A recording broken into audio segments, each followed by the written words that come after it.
اس نے کزن مزہ کا عنصر شامل کرنا چاہا، لیکن مضراب کی خاموشی پر کہا بے قابو ہوا تھا۔ You are impossible Rabi. By the way میری ایک کانفرنس کال ہے، میں اٹینڈ کر لیتا ہوں۔ آپ بجائے غصہ پینے کے جا کر کچھ کھا لیں اور حالت سدھاریں۔ غیر سنجیدگی سے بات اڑاتا ہوا اس کی ناک کو چھو کر وہ نفی میں سر ہلاتا اپنے روم کی طرف بڑھ گیا تھا۔ میں تیرگی میں محبت کا ایک کہانی ہوں، کوئی چراغ سا ایوان میری تلاش میں ہے۔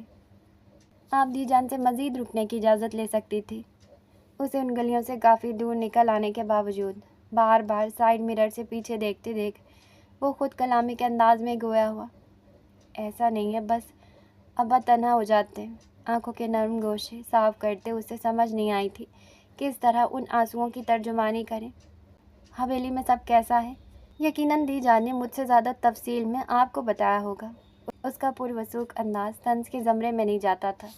شاید وہ گول مول سا جواب دے کر اپنی کلائیوں میں کھنک رہی سونے کی باریک چوڑیوں کو چھیڑنے لگی تھی کہ نکھیوں سے دی جان کی امیدوں کے بلند پہاڑ کا مرکز کنفیوز حرکت اور دی جان کا باوسوک انداز یاد کرتے اس کے بھینچے لبوں کی تراش میں محظوظ کن مسکراہٹ نے جگہ بنائی تھی۔ ویسے دی جان نے خاصی امیدیں وابست کر لی ہیں آپ کی صلاحیتوں سے۔ دیکھنا دلچسپ ہوگا آیا آپ ان کی امیدوں کی کشتی کنارے لگاتی ہیں یا کنارے پر ہی ڈبوتی ہیں۔ اسٹیئرنگ گھماتے اس کا انداز 100% استہزائیہ تھا۔ آپ کو کیا لگتا ہے؟ نقاب سے جھانکتی آنکھیں اعتماد لیے اٹھی تھی۔ میرے مطابق جان کی بازی اعتبار کی شرط سے زیادہ آسان ہوتی ہے۔ بے نیاز لہجہ ازلی خشکی لیوے تھا۔ جان کی بازی بھی لوگ کسی کے بھروسے سے ہی لگاتے ہیں۔ برجستہ جواب پر دلاور نے گردن گھمائی۔ بے تاثر نگاہوں کا کجراری آنکھوں سے ٹھیک ٹھاک تصادم ہوا تھا۔ مقدس نے گھبرا کر تو مخالف نے احتیاطاً زاویہ بدلا تھا۔ کسی بھروسے اور کسی کے بھروسے میں فرق ہوتا ہے۔ دوسری صورت میں اکثر جان بچ جاتی ہے لیکن جینے کی وجہ ہار جاتے ہیں لوگ، اور میں یہ حماقت نہیں کرتا۔ پہلو بدلتے کیسی تنفر آمیز تشنگی سمٹ آئی تھی اس کے بے پرواہ مگر زخم خوردہ لہجے میں۔ آپ کی بات اپنی جگہ درست ہے لیکن ہر بار ایسا نہیں ہوتا، اور اعتبار کسی بھی رشتے کی بنیاد ہوتی ہے۔ ابا کہتے ہیں بنیاد رکھتے ہوئے دل و دماغ کو تمام تر خدشات سے پاک رکھنا چاہیے۔ آپ کی بات اپنی جگہ درست ہے لیکن ہر بار ایسا نہیں ہوتا، اور اعتبار کسی بھی رشتے کی بنیاد ہوتی ہے، اور ابا کہتے ہیں بنیاد رکھتے ہوئے دل و دماغ کو تمام تر خدشات سے پاک رکھنا چاہیے، پھر چاہے اس بنیاد پر محل بنے یا کھوکھلے رشتوں کا ملبہ بنے، آپ کو حماقت پر ڈٹے رہنا ہے۔ بات اچک کر جس تلخی و کڑواہٹ سے اس نے جملہ مکمل کیا تھا مقدس بس دیکھتی رہ گئی۔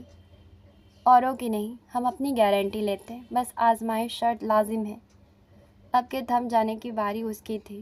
آنسو سے دھلی شفاف بڑی بڑی حجم سے پھیلی کاجل کی باریک دھار سے مزید آنکھیں تضاد اس میں تیرتے ہلکے گلابی ڈورے اپنے اندر عجب پر لطف کشمکش سموئے ہوئے تھے، گویا شکست کا سارا سامان تضاد دعویٰ بھی اتنا بڑا، خود اعتمادی لیے اعتبار طلب کرتا ہوا۔ ہنکار بھر کر دام فریب سے نکلتا ہوا وہ مکمل توجہ اسٹیئرنگ پر مبذول کر نگاہوں کو سڑک پر گاڑ گیا تھا، گویا اسے اہم دنیا میں کچھ نہ ہو۔ حل طلب اور بھی ہیں اتنے مسائل، لیکن جانے کیوں ہم کو فقط تیری پڑی ہوتی ہے۔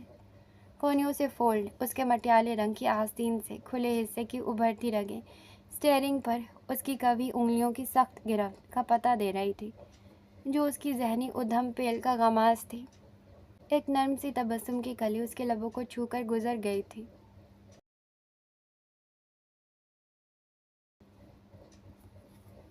ناجی کو بالآخر آج رات کے کھانے میں سب کے ساتھ شریک ہونے کا وقت مل ہی گیا تھا۔ سبھی تجسس سے مرے جا رہے تھے لیکن ان کی شخصیت کا جاہ و جلال ایسا تھا کہ لب کشائی کی کوئی جرأت نہیں کر پا رہا تھا۔ کھانے سے فارغ ہو کر وہ گرم پانی والے پیتل کی چھوٹی دیگچی میں ہاتھ ڈبونے لگے کہ گلا کھکارتے شہباز عثمانی نے توجہ کھینچی۔ بابا صاحب، جو آپ نے مبشر اور ان کی بیگم سے کہا، کیا وہ؟ آپ کو ہمارے کال پر شک ہے؟ کرختگی سے داجی نے جملہ قطع کرتے استفسار کیا تو سبھی کے متحرک ہاتھ جہاں کے تہاں ٹھٹک کر رکے نہیں، لیکن وہ گڑبڑا گئے تھے۔ یہاں سب بہتر جانتے ہیں ہمارے کال و فعل میں کوئی تضاد نہیں ہوتا، نہ ہی ہمارے فیصلے میں تبدیلی یا آنے برابر کی کسی قسم کی ترمیم کی گنجائش نکلتی ہے۔ اگر ہم نے کہا اس ہفتے ہم اس فریضے سے سبق دوش ہوں گے تو مطلب ہوا اسی ہفتے، نہ ایک دن کم نہ ایک دن زیادہ۔ اپنے گرجدار اعلانیہ انداز سے وہاں موجود تقریباً تمام فریق پر بجلی گراتے وہ اپنی نشست چھوڑ کر کھڑے ہوئے تھے۔ برخودار، آپ فارغ ہو جائیں تو اسٹڈی میں آئیے گا، ہمیں آپ سے کچھ اہم نکات پر تبادلہ خیال کرنا ہے۔ وہ خاموش بیٹھے باران کو دیکھ کر بولے، جی۔ اس نے اس بات میں سر کو جنبش دیا، اور ہاں۔ اٹھتے قدم روک کر انہوں نے بدھ بنے افراد کو مخاطب کیا، اختلافی رائے رکھنے والوں کے لیے بھی اسٹڈی کے دروازے کھلے ہوئے ہیں، بشرطیے کہ آپ کے جواز پختہ اور قابل غور ہوں۔ بے بنیاد باتوں و اختلاف و انتشار ہمیں سخت ناپسند ہے۔ پل میں اظہار خیال کی آزادی دے کر دوسرے پل چھین بھی لی گئی تھی، جس پر ناظمہ بیگم نے شکوہ کناں نگاہ بیٹے پر جما دی۔ بابا صاحب، لیکن ہمارے خاندان میں پہلے کبھی نہ کبھی ہر چیز کی پہلی مرتبہ ہوتی ہے۔ وقت و حالات کے تیور بھانپ کر فہم و فراست سے کام لیتے ہوئے فطرت سے مطابقت بنائے رکھنے کی صلاحیت ہی انسان کو دیگر مخلوقات سے جدا کرتی ہے، ورنہ دماغ تو ہر جانور کے پاس ہے۔ شہباز عثمانی کے اعتراض کو وہیں دبا کر وہ چل دیے تھے۔ پیچھے باران آخری نوالہ جبراً حلق سے پانی کے گلاس کے ساتھ اتار کر کھڑا ہوا تھا۔ باران، جوش میں کچھ ایسا مت کر جانا کہ بعد میں اپنی ماں سے نظر نہ ملا سکو۔ ناظمہ بیگم کے بھیجے انداز میں سنگین وارننگ تھی۔ میں غلط نہیں ہوں ماسا، آپ فکر نہیں کریں، وثوق سے کہہ کر وہ تیزی سے وہاں سے نکل گیا تھا۔ شدید و حیرت بے یقینی کے عالم میں وہ ماحول کی خنکی و رطوبت کی پرواہ کیے بغیر اضطرابی انداز میں نیم اندھیرے لان میں بنا کسی گرم جیکٹ یا شال کے چکر کاٹ رہا تھا۔ لیکن جھنجھنا اٹھا ذہن تھا کہ یک بستہ کھلی فضا میں آ کر بھی انتشار پر قابو نہیں پا سکا تھا۔ داجی نے کس ہموار و پر وزن انداز میں مدعا بلکہ ملبہ اس پر ڈال دیا تھا۔ وہ جوابی کارروائی میں لاسانی باران عثمانی حق تک کھڑا کا کھڑا ہی رہ گیا تھا۔ دونوں سلگتی کن پٹیوں کو کبھی سرد انگلیوں سے سہلاتا ہوا وہ تھکے انداز میں سنگی بینچ پر بیٹھا تھا۔ ہر سو پھیلے دھند زدہ اندھیرے کے راج کو مضطرب آنکھوں سے دیکھتے اس نے بالوں کو مٹھی میں بھرا تھا۔ اس مسئلے پر آواز بلند کرتے اسے قطعاً توقع نہیں تھی۔ یہ اس کے گلے کا طوق بن جائے گی۔ جبڑے بھیج کر آنکھیں مونتے ایک مرتبہ پھر اسٹڈی کا منظر اس کی نگاہوں میں گھومنے لگا تھا۔ داجی کے بھاری لہجے کی گونج کے ساتھ پوری برادری کے مخالفت کو بالائے طاق رکھ کر اپنی حاکم سرکار کی کردار کو پسِ پش ڈال کر ہم نے آپ کے نظریے کو، آپ کی اختلافی رائے کو ترجیح دی۔ برخودار، اسٹڈی میں قدم رکھتے داجی کا تفاخرانہ لہجہ گونجا تھا۔ وہ سنجیدہ تاثرات لیے اندر داخل ہوا۔ داجی ریک کے قریب سفر نامے کے قطار پر نگاہ پھیر رہے تھے۔ اس میں کوئی دو رائے نہیں ہے کہ ہم ایک روایتی قسم کے سخت گیر سردار ہیں۔ ہماری روایت ہمیں بے حد عزیز ہے۔ اس کی توہین کرنے والے باغی کا ہم سر کچلنے کی جرأت و اہلیت رکھتے ہیں۔ علامہ شبلی نعمانی کا سفر نامہ سفر مسرورم و شام لے کر شفقت سے کہتے ہوئے وہ مڑے، لیکن مؤدب کھڑے باران کے وجیح چہرے پر ڈھونڈنے سے بھی کوئی تاثر نہ پا کر مبہم سا مسکراتے ہوئے جا کر اپنی راکنگ چیئر پر رعب دارانہ انداز میں براجمان ہوئے۔ ٹیبل سے چشمہ اٹھا کر مغرور ناک پر دھرا، چونکہ ماضی میں ایک مرتبہ ہم نے بھی کسی روایت سے بغاوت کی تھی جس پر بجائے ہمارے لیے سنگین سزا کا انتخاب کرنے کے ہمارے بڑوں نے ہمارے مدلل قول کو عملاً ثابت کرنے کا موقع دیا تھا۔ آج ہم ان کے اس اقدام کو روایت کی حیثیت سے تسلیم کرتے ہوئے وہ موقع آپ کو دینا چاہتے ہیں۔ کیا آپ کو منظور ہے؟ تمہید کا جال بچھاتے انہوں نے استفسار کیا۔ میں سمجھا نہیں۔ نافہمی کے بل بڑے واضح تھے اس فراخ پیشانی پر۔ وہ واقعی ان کی پیچیدہ الفاظ کی پہیلی میں اچانک اپنا کردار سمجھ نہیں پایا تھا۔ اتنے سمجھدار ہیں آپ برخودار، اتنی آسان سی بات آپ کی سمجھ نہیں آ رہی، حیرت ہے۔ ہنوز اوراق الٹتے انہوں نے بناوٹی تعصب کا اظہار کیا۔ ہم واقعی نہیں سمجھے۔ اگر آپ کو ہمارے پوائنٹس ویلڈ لگتے ہیں، آپ انہیں سپورٹ کرنا چاہتے ہیں، تو اس میں آپ کو ہماری منظوری کیوں درکار ہے؟ کچھ گڑبڑ محسوس کرتے اس نے خود کو صاف طور پر آگے کی کارروائی سے یہیں علیحدہ کر لینا چاہا، جس پر داجی نے کچھ چونک کر چشمے کے نیچے سے اس کے تاثرات کو جانچا کہ آیا وہ واقعی پناہ پیغام سمجھ نہیں پایا یا پہلو تہی کر رہا ہے۔ یہ بھی صحیح ہے، حتمی فیصلہ تو خیر ہمارا ہی ہوگا۔ لیکن آپ کم از کم اس انقلابی تبدیلی کے اہم کردار کے متعلق تو جاننا چاہیں گے نا، یعنی وہ شخص جسے ہم نے منتخب کیا ہے۔ میں یہاں کسی کو زیادہ جانتا نہیں، اور نہ ہی اس معاملے میں میری رائے و رضامندی اتنی اہمیت رکھتی ہے۔ ماسا وابسا اور دیگر کا پہلے جاننا زیادہ ضروری ہے۔ وہ بھی انہی کا پوتا تھا، مچھلی کی طرح پھسلتا وہاں سے یہ جا وہ جا ہونے کو پرتول رہا تھا، جو داجی کی خوب سمجھ آ رہی تھی۔ تبھی وہ کتاب سامنے ٹیبل پر رکھ کر کھڑے ہوئے تھے۔ ہم نے کہا تھا برخودار، صرف زبانی کلامی، انقلابی باتوں سے انقلاب نہیں آتے۔ انقلاب لانے کے لیے اپنی خون جگر سے بغاوت کی لو جلانی پڑتی، اپنی قول کو عمل سے ثابت کرنا پڑتا ہے، اور پھر اسی طرح ثابت قدمی سے ٹکے رہنا پڑتا ہے، ورنہ کھوکھلے بڑے بڑے دعوے تو ہر چار کی محفل میں ایک لازمی کرتا رہتا ہے، جس پر کان کوئی نہیں دھرتا۔ نہ پتل و موضوع، لہجہ و الفاظ کا انتخاب کر انہوں نے خوب اس کی انا و جرات کو للکارا تھا۔ داجی، ہم باران عثمانی باغی ہونے کے لیے بے باک و بے خوف و خطر ہونا پڑتا ہے۔ جو راستہ آپ اوروں کو دکھا رہے ہیں اس پر خود چلیں اور اوروں کو مثال دیں، اور وہ مثال بننے کے لیے آپ کو میرال عثمانی سے عقد ثانی کرنی ہوگی۔ جس عزت مقام تحفظ کا آپ دعویٰ کر رہے ہیں وہ دینا ہوگا۔ اور داجی، میں اس کی سماعت پر یکے بعد دیکھے داجی نے ایسے دھماکے کیے تھے کہ اس کا مضبوط اعصابی نظام ابھی تک ابھر نہیں پایا تھا۔ کتنا برا لگ رہا ہے، انتہائی درجے کے ذہین فتین معاملہ فہم و فخر خاندانی عثمانی کے چشم و چراغ باران سا کو یوں تاریک گوشے میں فکر و علم کو تنہائی کا ساتھی بنا دے۔ جی پورٹیکو پر کھڑی کرتے اس کے من میں کیا سمائی تھی کہ وہ مصنوعی تعصب کا اظہار کرتا اس کی طرف چلایا تھا۔ جین شرٹ پر مخصوص لیدر جیکٹ چڑھائے ہوئے، وہ ایک ہاتھ کی 2 انگلیاں پاکٹ میں تو دوسرے ہاتھ کی انگلی میں کی چین گھماتا ہوا تمام تر بے نیازی کے ساتھ اپنے مقابل کھڑے دلاور کو اس نے خاموش نگاہوں سے دیکھا تھا۔ حاکم سرکار کے وار کا کوئی توڑ نہیں ہوتا۔ پھڈا کرنے سے پہلے اگر تنہائی میں غور و خوض کرتے تو بلا شبہ افاقہ ہوتا، لیکن اب پچھتاوے کیا فائدہ جب چڑیا چگ گئی کھیت۔ لاپرواہی سے شانے جھاڑتے اس نے جیکٹ کی جیب میں ہاتھ ڈالے۔ دوسری طرف اس کی اصل بات تک رسائی پا جانے پر وہ بالکل حیران نہیں ہوا تھا۔ ویسے دیکھا جائے تو ابھی بھی کوئی جائے فرار سرنگ کھود کر نکالی جا سکتی ہے، لیکن اس کے لیے شرٹ بدتمیز بد اخلاق جمع سرکش ہونا ضروری ہے۔ اور آپ تو کرسی کے دعوے دار شہباز عثمانی، حویلی کے سربراہ ناظمہ عثمانی کے فرزند گدی کے فخریہ انتخاب باران سا ہیں۔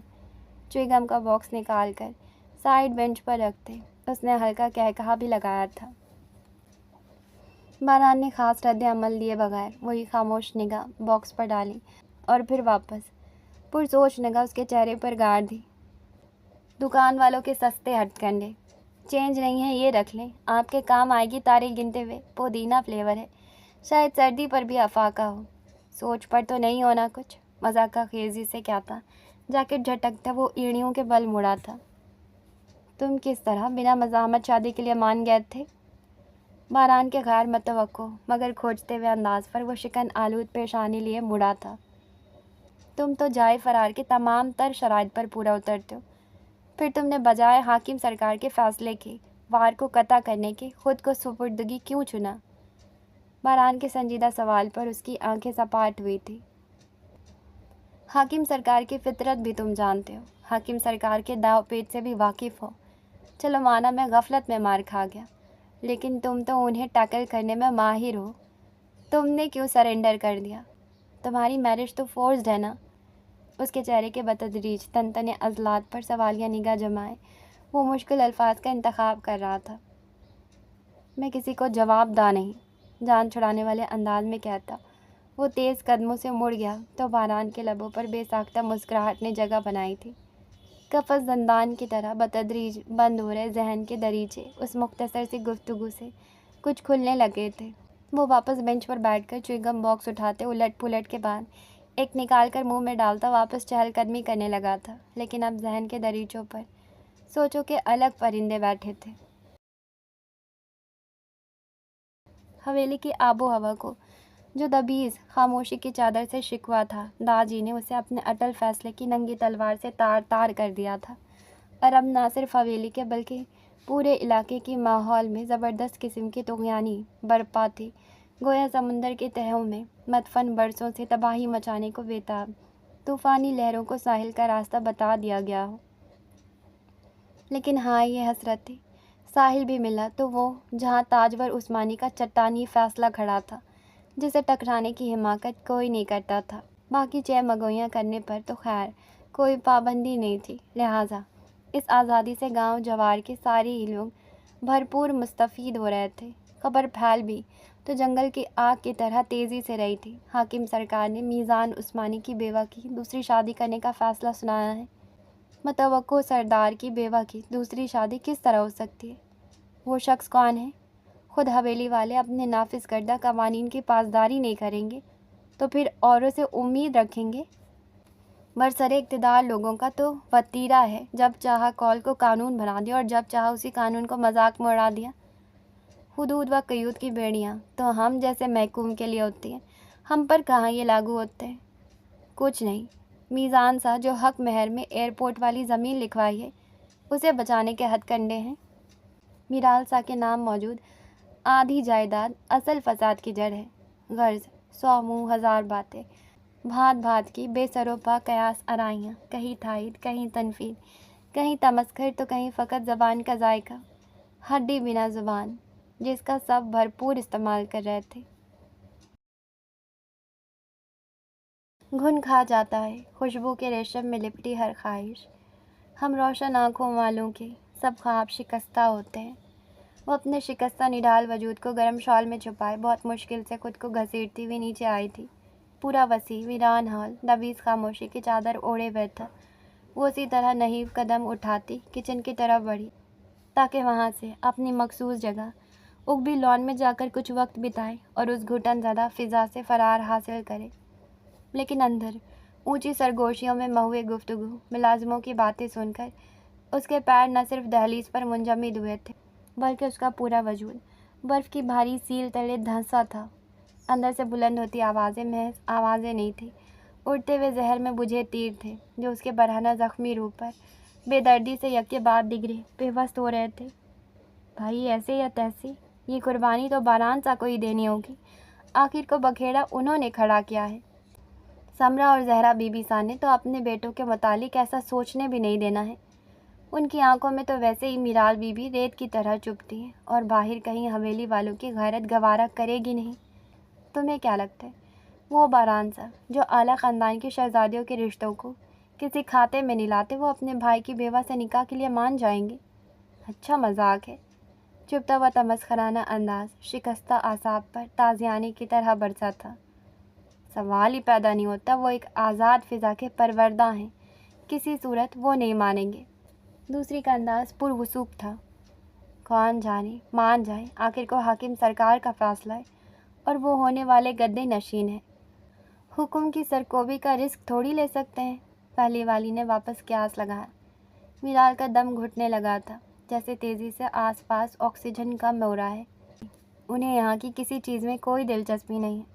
میں نے تو یہ بھی سنا ہے وہ بہت پہلے ہی دستار قبول کرنے سے صاف انکار کر چکے ہیں۔ دوسری نیچی آواز میں پھسپھسائی۔ ایسا تھا تو پھر انہوں نے اتنا بڑا مدعا اٹھایا ہی کیوں؟ مضراب بی بی کی وجہ سے وہ آئے دن ہنگامہ کھڑا کر رہی تھی نا۔ یہ ایسا کیوں ہے، وہ ویسا کیوں ہے؟ ارے بیوہ ہے، بیوہ کی طرح نہیں رہے گی تو کیا شہزادیوں کی طرح لشکاریں ماریں گی؟ بتاؤ پہلے۔ کوئی انوکھی بیوہ تو ہے نہیں جو ایسی زندگی گزار رہی ہیں۔ بیوہ بھی وہ جس نے عین رخصتی سے 2 دن پہلے سہاگ کھو دیا۔ یہ تو حویلی والوں کا ظرف ہے جو انہیں سر آنکھوں پر رکھتے ہیں، ورنہ باہر کی بے حس دنیا تو بدبخت سبز قدم ہونے کے دل شکن تانوں سے ہی ایسی لڑکیوں کا جینا حرام کیے رکھتے ہیں۔ ویسے خیر بولنا تو نہیں چاہیے، میرال بھابی ہے تو دل کی بہت اچھی، لیکن نصیب کوئی انتہائی منحوس پایا ہے بیچاری نے۔ پیدا ہونے سے پہلے ماں بیوہ ہو گئی اور رخصتی سے پہلے خود، اور اب اتنا بڑا فساد کھڑا ہو گیا ہے، نہ صرف حویلی میں بلکہ پورے علاقے میں۔ اللہ جھوٹ نہ بلوائے، باہر تو کان دھرنے کی جگہ نہیں ہے۔ میں تو مزید وہ ملازمہ جانے کیا کیا بول رہی تھی۔ اس کا دماغ بالکل معاف ہو چکا تھا۔ وہ جو اپنا بھرم رکھتی ہوئی آئی تھی، وہ جو خود کو سہید سہید کر رکھتی ہوئی آئی تھی، وہ جو ہر قدم کو پھونک پھونک کر رکھتی تھی کہ کہیں اس کی ذات لوگوں کی نگاہوں میں نہ آ جائے، اس کی ترہم تمسخر بری گفتگو کا موضوع نہ بن جائے۔ آج اس کی ذات پورے علاقے کے لیے زبان کا ذائقہ بن کر رہ گئی تھی۔ اور اس سب کی وجہ کون تھا؟ پھٹتے سر کو دونوں ہاتھوں سے تھامتے اس نے سرخ آنکھوں کو سختی سے بھینچا۔ باران عثمانی، اس شخص کی وجہ سے اس کی ذات کے بقیے ادھیڑے جا رہے تھے۔ یہی شخص اس کے زخم خوردہ روح کو چھلنی چھلنی کرنے پر تلا تھا۔ وہ بے جان ہوتے قدموں کو تمام تر قوت نے چھوڑ کر اٹھاتی ہوئی واپس زینوں کی سمت بڑھی تھی۔ دلاور حزب عادت نیند پوری کرنے کے بعد دیجان کے بیڈ پر دراز فون میں مصروف تھا جب وہ ڈھیر سارے زیورات کے ڈبے لے کر حاضر ہوئی تھی۔ یہ کیا ہے؟ تنقیدی نگاہ باکسز پر ڈالتے ان کی نرم مسکراہٹ سمٹ گئی تھی۔ وہ یہ سب رکھوانے کے لیے؟ دیجان کی ناخوش تاثرات دیکھ اس کا جملہ قطع ہوا تھا۔ کیوں؟ ایک نظر اپنے بے نیاز پوتے پر ڈالتے وہ سنجیدہ تیور لیے مقدس کی طرف متوجہ ہوئی تھی۔ دیجان، ہم انہیں کہاں رکھیں گے؟ آپ محفوظ رکھ دیں گے اپنے پاس؟ آپ کو یہ سب میں نے رکھنے کے لیے تو نہیں دیے؟ لیکن دیجان، ہم یہ کیا؟ آپ کو زیورات دیتے ہوئے بتایا تھا نا، انہیں آپ کو روزانہ استعمال کرنا ہے۔ آپ انہیں رکھنے آ گئی ہیں؟ بتاؤ ذرا، آپ کی شادی کو ابھی دن ہی کتنے ہوئے؟ یہی تو دن ہوتے ہیں سج سنورنے کے۔ ہمارے دور کی دلہنیں تو سال 1.5 سال تک مہندی کا رنگ تک اترنے نہیں دیتی۔ سہاگنوں کا ایک روپ سروپ ہوتا ہے۔ بھلے آج کل کی دلہنیں ولیمے کے دوسرے دن ہی سے سر جھاڑ منہ پھاڑ لیے گھومتی ہیں، لیکن ہماری حویلی میں آج بھی ان چیزوں کو اہمیت دی جاتی ہے۔ دیکھیں خود کو آپ ذرا درپن میں، نہ کلائیوں میں چوڑیاں، نہ پیر میں پائل، نہ ہی کوئی ساز سنگار۔ بھلا سہاگنیں ایسی ہوتی ہیں؟ اس کے سادہ حلیے پر پہلے بھی دیجان متفکرانہ اعتراض کر چکی تھی، لیکن آج دلاور کی موجودگی میں تفصیلی روشنی ڈالنے پر وہ خفت کے مارے سرتا پا کندھار ہو رہی تھی۔ دیجان، وہ ہمیں عادت نہیں ہے، وہ منمنائی تھی، جس پر دلاور کو ہنسی آ گئی تھی۔ تمہیں ہنسی کس لیے آ رہی ہے؟ تم کچھ کم نہیں ہو۔ دیجان کے توپوں کا رخ اس کی جانب ہوا۔ میں نے کیا کیا ہے؟ وہ بہت چکایا تھا۔ تم کچھ کر نہیں رہے، اسی کا تو رونا ہے۔ تم دلچسپی لوگے تو وہ دلچسپی لے گی نا، تمہارے لیے تو تیار ہوگی وہ، لیکن یہاں تو آوے کا آوا ہی بگڑا ہوا ہے۔ دیجان نہ جانے کس جھونک میں تھی آج۔ جی؟ سیدھا ہوتے اس نے آنکھیں پھاڑ کر پھر دیجان کی بچی کو دیکھا۔ یہ سارا ملبہ گھوم پھر کر میرے سر کیوں آن گرتا ہے؟ وہ اس الزام کو قبول کرنے کو ذرا روادار نہیں تھا۔ خیر، آج کے بعد میں آپ کو ایسے نہ دیکھوں، اور اگر یہ دوبارہ مجھے ایسی نظر آئے تو بات مت کرنا تم مجھ سے۔ مقدس کو زردنش کرتے ایک دھمکی انہوں نے دلاور کو بھی چپکائی تو وہ بلبلا اٹھا۔ دیجان، آپ کی بچی، آپ کے زیور، آپ کی حویلی کی آن بان شان، اس سب کا بھگتان میں کیوں کروں بھلا؟ وہ اٹھ کر بیٹھتا باقاعدہ احتجاج کر رہا تھا۔ کیونکہ میری بچی تمہاری بیوی لگتی ہے شہزادے۔ اسے سجا سور دیکھنا، اس کی تعریف کرنا، اسے سجنے سنورنے کی تلقین کرنا، اس کے ناز نخرے اٹھانا تمہاری ذمہ ہے۔ کس زبان میں تشریح کروں میں اس سب کی؟ تنگ آتے کھلے ڈلے الفاظ کا استعمال کر انہوں نے دونوں کو مشکل میں ڈالا تھا۔ مقدس سٹپٹا کر انگلیاں مسلنے لگی تھی تو وہ بھی موبائل کو الٹ پلٹ کرتا انجان بن گیا تھا۔ خیر، آپ ذرا میرال کو دیکھ لیں۔ اس بچی کو اس طرح دیکھ کر میرا دل نہیں ٹھہر رہا۔ دیجان کو اپنی بچی پر رحم آ گیا تھا۔ جی ہم ابھی دیکھتے ہیں۔ جائے فرار ملتے ہی وہ فوراً یہ جا وہ جا ہوئی تھی، جس پر دیجان نے تاثر سے سر ہلایا تھا۔ تم کیوں گورے جا رہے ہو؟ اس کے خفا سے انداز میں اٹھ کر مقابل چلے آنے پر دیجان نے پوچھا۔ مجھے تو لتاڑ دیا ٹھیک ٹھاک۔ اپنے حاکم سرکار کی بھی کلاس لیں، وہ کیوں آپ کو 16 سنگھار کا نہیں کہتے اور سارا دن الیکشن نامی اپنی خاص زوجہ کی سیوا میں لگے رہتے ہیں؟ اس نے نہایت سنجیدگی سے اعتراض اٹھایا۔ جب ان کے کہنے کا وقت تھا وہ کہتے تھے، تمہاری طرح خود میں مگن نہیں رہتے تھے۔ جواب سامنے کی بجائے پشت سے آیا تھا، جہاں بنفس نفیس حاکم سرکار شخصیت کی تمام تر رعب و دبدبہ لیے استادہ تھے۔ ہائے، مگن ہونے کا ایسا سامان ہمارے پاس موجود ہو تو کون کافر اس سحر جمال سے نکلنے کی تمنا کرے؟ وہ فوراً ٹون بدلتا، ناراضگی بلاتا دیجان کے پہلو سے لگا تھا۔ داجی کی نتوز نگاہوں سے اسے گھورتے، چادر اسٹینڈ پر ڈالتے، صدری کے بٹن جدا کرنے لگے تھے۔ ویسے زیورات دیکھ کر مجھے یاد آیا، جانے دلاور، آپ کے پیروں میں پازیب بہت اچھی لگتی ہے۔ کیا کہتی ہیں؟ شہر سے ایک شایان شان پازیب نہ لیاؤں؟ وہ رفتہ انداز اپناتے اس نے کی نکیوں سے داجی کو دیکھا۔